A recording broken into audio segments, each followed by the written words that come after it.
Bible గ్రంథంలో మొదటి దానికి ఎల్లప్పుడూ ఒక ప్రత్యేకమైన ప్రాధాన్యత ఉంది.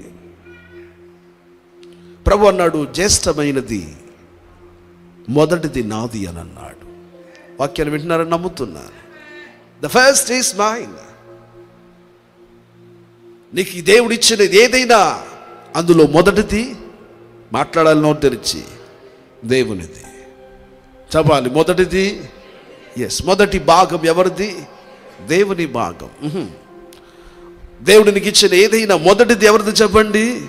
దేవునిదే. ఎస్, దేవుడు నీకు ఇచ్చిన ఎందులోనైనా సరే మొదటిది దేవునిదే. ఉదయం లేచినండి, ఉదయ కాలపు తొలి గడియలు ఎవరివి? దేవునివి. ఎస్, దేవునిది దేవునికిని, కైసరిది కైసరికి ఇవ్వమని ప్రభు చెప్పాడు. Give the things that has to be rendered to the lord. దేవునికి ఇవ్వవలసినవి దేవునికి మనం చెల్లించాలి. అలాంటప్పుడు మొదటిది దేవునిది. దేవుని స్తోత్రం కలుగునుగాక. మంచి చెప్పండి హల్లెలూయా. ఏదైతే మొదటిది దేవునిదో దాని మీద సాతాను కన్నువేశాడు. ఆ మొదటిది దేవుని దానిని పాడు చేయాలనుకున్నాడు. అందుకనే ఆదాము మొదటి వాడిగా సృష్టించబడినప్పుడు ఆదాము మీద కన్ను వేశాడు, హవ్వ మీద కన్ను వేశాడు. ఈ మొదటి దానిని పాడు చేస్తే మిగతా అంతా పాడైపోతుంది. ఈ కొంచెం ముద్దను పులియజేస్తే, ఈ కొంచెమును పులియజేస్తే ముద్దంతా పులిసిపోతుంది. మొదటి వాడి మీద దృష్టి పెట్టాడు. దేవుడు అంటున్నాడు, మొదటిది నాది. వాక్యాన్ని వినాలి, ఈ మాటలు. మొదటి వాడు నా వాడని ప్రభు చెప్పాడు. నీకు ఇచ్చిన దేనిలోనైనా తొలిచూలు దేవునిది అని లేఖనం మాట్లాడుతుంది. యాకోబు నా ప్రథమ పుత్రుడు అని అన్నాడు. చెప్పాలి, మాట్లాడాలి. ఏసావుని అనలేదు. ఎవరిని అన్నాడు చెప్పండి? యాకోబు నా జ్యేష్ఠ కుమారుడు అని అన్నాడు. దేవునికి స్తోత్రం కలుగును గాక. ఏదైతే మొదటిదో ఆ మొదటి దాని మీద సాతాను కన్ను వేస్తున్నాడు. ఆ మొదటి దానిని పాడు చేయాలనుకుంటున్నాడు. అందుకనే ఆదాము మీద దెబ్బ కొట్టాడు. అయితే లేఖనం మాట్లాడుతుంది, మొదటి దాని మీద వాడు దెబ్బ కొట్టినప్పుడు, వింటున్నారా? లేఖనం మాట్లాడుతున్న సత్యం ఏంటంటే, దేవుడు రెండవ వానిని పైకి లేవనెత్తాడు. ఆయనే రెండవ ఆదామైన ప్రభువైన యేసుక్రీస్తు వారై ఉన్నారు. స్తోత్రం చెబుతారు కొంచెం గట్టిగా, మంచి చెప్పాలి హల్లెలూయా. మనకి ఎల్లప్పుడూ దేవుడు రెండవ అవకాశమును దయచేయువాడు.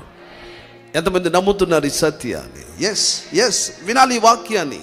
మొదటిదే కదా దేవుడిది అనుకున్నాడు. దేవుడు అన్నాడు, మొదటిదే నాది కాదు, రెండవది కూడా నాదే. అందుకని నేను అనేక సందర్భాలలో పోలికలను మాట్లాడుతూ దేవుడు మొదటి వానిని దీవించుటలో ఎంత శ్రద్ధ కలిగాడో, వానికంటే రెండవ వానిని దీవించుటలో కూడా అంతే శ్రద్ధను ఆయన తీసుకున్నాడు. కయ్యోను మొదటి వాడు పాడైపోయాడు. లేఖనం మాట్లాడుతుంది, దేవుడు హేబేలు చేయి పట్టుకున్నాడు అని. ఎస్, నా మాటలు మీరు గమనించగలగాలి ప్రియులారా. లేఖనాలు మాట్లాడుతున్న ఈ సత్యాన్ని మనం గ్రహించగలగాలి. మొదటి వాడు ఇష్మాయేలుగా పుట్టి ఉండవచ్చు. లేఖనం మాట్లాడుతుంది, దేవుడు ఇస్సాకును తన బిడ్డగా ఎన్నుకున్నాడు. ఎస్, మొదటి వాడు ఏసావుగా పుట్టి ఉండవచ్చు. మాట్లాడాలి, దేవుడు యాకోబును ఎన్నుకున్నట్లు మనం లేఖనాలలో చూడగలం. ఒక కాల సమయానికి వచ్చినప్పుడు మొదటి వాడు వింటున్నారు రూబెన్గా కనబడ్డాడు. లేఖనం మాట్లాడుతుంది, కాదు, రేచల్లో నుండి వచ్చిన అదుగు యోసేపును దేవుడు ప్రథమ పుత్రుడిగా ఎంపిక చేసినట్టు మనం చూడగలుగుతాం. ఎస్, లేఖనాలు మాట్లాడుతున్నాయి, కుడి వైపున మనషే, ఎడవైపున ఇఫ్రాయిం ఉన్నారు. అయితే లేఖనం మాట్లాడుతుంది, దేవుడు పరిశుద్ధాత్మ దేవుడు అదుగు ఇఫ్రాయిం మీద చేతి నుంచి రెండవ వానికి ఇలాగున్న లేఖనాలలో అనేకమైన కథలను మనం చూడగలం. ఇశ్రాయేలుడు దేవుని జ్యేష్ఠ బిడ్డైనప్పుడు, ఇదిగో అన్య జనులమైన మనమందరము వింటున్నారా, మనము రెండవ పిల్లలమైనప్పుడు లేఖనం అంటుంది, ఆయన కృప వారికంటే మనెడల బహుగా విస్తరించినట్లుగా మనం చూడగలుగుతున్నాం. దేవుని స్తోత్రం చెప్పాలి, మంచి చెప్పాలి హల్లెలూయా.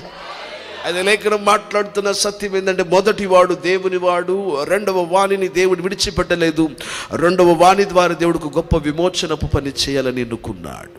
You always see in the scripture, రెండవ వారి వలన దేవుడు ప్రతి సందర్భాలలో ఒక గొప్ప విమోచనాన్ని కలిగిస్తూనే వచ్చాడు. ఆమేన్ చెప్తారా గట్టిగా? రెండవ వారు పోగొట్టుకున్న దానిని మరల సమకూర్చేవారు. ఆమేన్ చెప్పండి మంచిగా. ఎస్, నేను ఈ మాటలు మాట్లాడుతున్నప్పుడు అది వింటున్నారా, రెండు అన్న దానికి ఒక ప్రాధాన్యం, దానికి ఒక ప్రత్యేకత ఉంది ప్రియులారా. Yes yes yes.